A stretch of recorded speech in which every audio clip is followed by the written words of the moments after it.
Bueno, sé que hay algunos estados que ustedes miden a través de este estudio, Sí. en el que la gente ha detectado está o más de buenas o más de malas. Platícanos. Correcto. Este es un estudio que hemos hecho en el INEGI para aprovechar fuentes alternativas de información. Nosotros tradicionalmente trabajamos con censos, con encuestas, con registros administrativos, pero pues con la explosión de información que tenemos en redes sociales, ya lo comentabas hace unos momentos, pues tenemos ahí una base de información enorme para generar estadísticas novedosas. En este caso lo que hacemos es que usamos técnicas de análisis de sentimiento para que a través de un robot entrenado específicamente para el propósito, podamos extraer de los mensajes que todos ponemos cuando tuiteamos algo en Twitter, el sustrato anímico.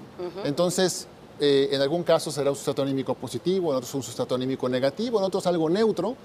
Y lo que hacemos es que hacemos la cuenta de positivos respecto de negativos, hacemos un cociente y vemos cómo evoluciona eso en el tiempo.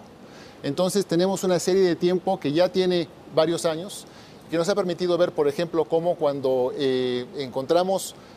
amanecimos con la novedad de que el presidente de Estados Unidos era Donald Trump, por ahí del 9 de noviembre de 2016, el cociente de positivos a negativos bajó.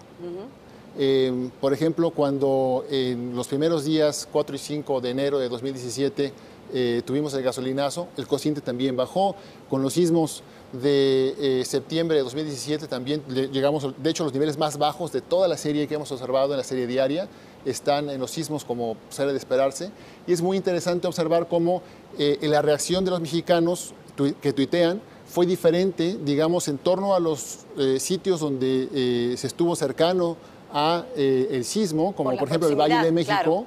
o por ejemplo el sismo de 7 de la madrugada del 8 de septiembre de 2017, que tuvo el epicentro hacia el sureste del país, por Chiapas, Oaxaca. Entonces, la caída en el ánimo de los tuiteros en Chiapas y Oaxaca fue mucho más fuerte que en el centro del país y, por ejemplo, en Chihuahua no se registró.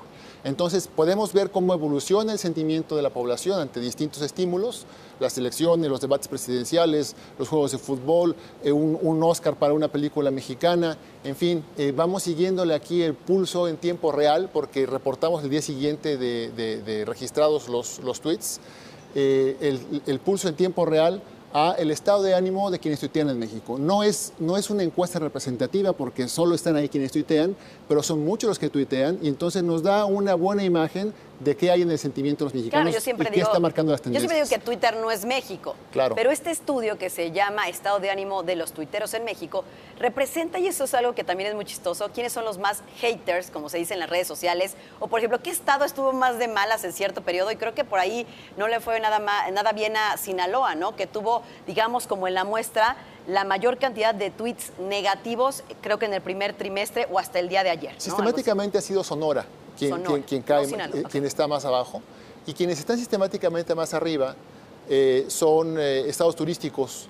En primer lugar Quintana Roo y segundo Nayarit. De playa está padrísimo, ¿no? Por eso justamente en el sistema hacemos una separación entre los tuiteros locales y los visitantes.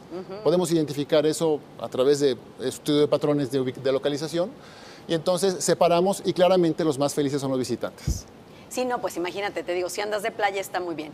Este estudio, ¿qué otra cosa demuestra? Y a grandes rasgos, ¿qué nos dice de ese ánimo tuitero de los mexicanos? No solamente con un periodo de coyuntura, como el que bien citabas, que ha sido el sismo o a lo mejor el Oscar. ¿Qué otro indicativo interesante que nos quieras agregar, Gerardo, hay en toda esta data? Sí, bueno, lo que reflejamos aquí son reacciones de carácter emotivo de la población ante estímulos que son diferentes, digamos, de las mediciones de bienestar de carácter más cognitivo, como cuando te preguntan qué tan satisfecho estás con tu vida, qué tan feliz eres. Es algo distinto, ¿no? Esto es bastante más visceral. La gente pone cómo se siente ante el estímulo. Y, por ejemplo, cuando tuvimos el desabasto de gasolina en los primeros días de enero de este año, el indicador se fue para abajo. La gente estaba particularmente descontenta, en especial en estados como Guanajuato. Claro, donde estaba más fuerte el desabasto. Guanajuato, Michoacán, Estado de México, Aguascalientes, ahí bajó bastante. Sin embargo, tú le preguntas a la gente si está más feliz y está más feliz en ese mes, porque hay otro tipo de consideraciones. Puede que eso me moleste, pero en general el conjunto de elementos que determinan si yo estoy más feliz o menos feliz va más allá de los elementos puramente emotivos, viscerales, que reflejo cuando tuiteo. Oye, Gerardo, pues vente de vez en cuando a platicarnos justamente de cómo está el ánimo de los mexicanos en Twitter medido a través de este estudio y de esta data que ustedes tienen en el INEGI. Por supuesto, estamos encantados cuando quieras. Y sobre todo con un evento de coyuntura para ver qué tanto nos desahogamos o nos consolamos en esta red social. Claro, es muy interesante ver cómo las cosas ocurren de manera diferenciada en distintas partes del país, en distintos tipos de población. Con gusto lo platicamos. Bueno, entonces te vienes pronto. Con gusto.